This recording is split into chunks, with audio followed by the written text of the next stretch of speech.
નમસ્કાર દર્શક મિત્રો, એચડી ન્યૂઝમાં આપનું હાર્દિક સ્વાગત છે। હું છું આપની સાથે આરડી વાઘેલા। જોઈએ આજના મુખ્ય સમાચાર। અંકલેશ્વર જીઆઈડીસી પોલીસે ગાંજાના સેવનમાં ઉપયોગમાં લેવાતા ગોગો સ્મોકિંગ કોન પેપર ઝડપી પાડવાના મામલામાં વોન્ટેડ આરોપીને ઝડપી પાડ્યો હતો।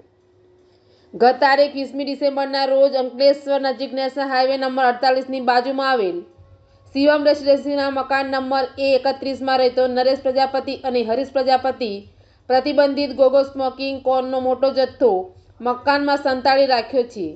જેઓ બાતમીના આધારે પોલીસે દરોડા પાડતા મકાનમાં ₹5.62 લાખની કિંમતના ગોગો સ્મોકિંગ પેપરના 818 નંગ બોક્સ મળી આવ્યા હતા।